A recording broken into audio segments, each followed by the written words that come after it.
many scholars that wrote books on Islam started their books with this hadith. Imam An-Nawawi decided to open his book with this hadith. Imam Bukhari, rahimahullah, opened his book with this hadith.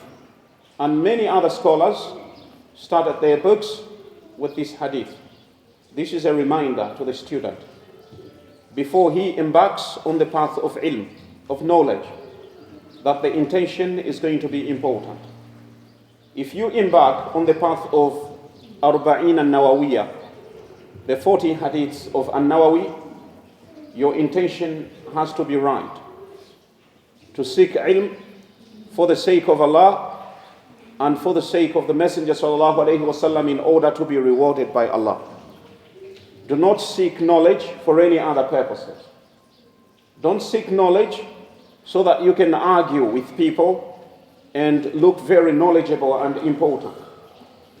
That's why he started with this hadith. It's a warning to every student of ilm.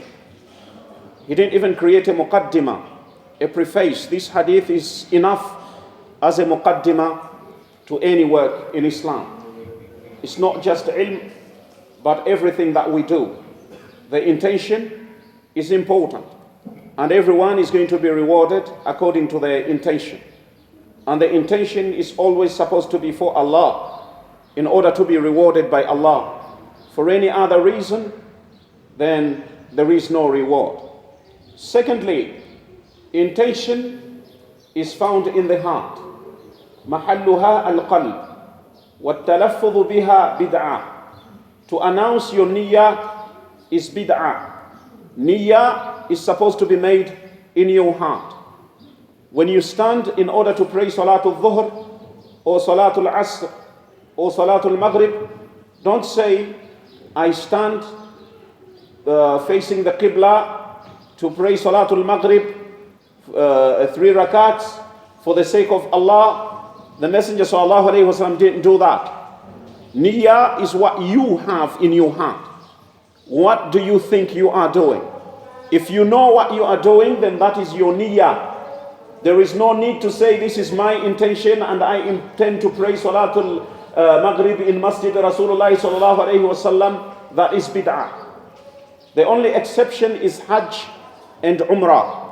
When you go for Hajj or go for Umrah, the intention is supposed to be said out loud. There is Umrah, you say, Labbaik Allahumma Umrah.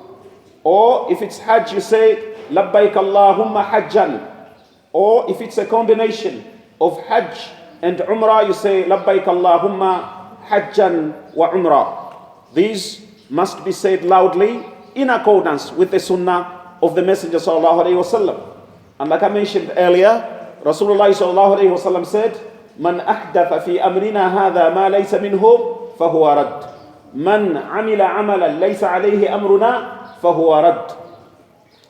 Another thing I need to emphasize is that a lot of scholars have said this hadith was said by the Messenger sallallahu alaihi wasallam because of a man they called Muhajir Qais, a man who migrated from Mecca to Medina because he wanted to marry a woman that was called Qais.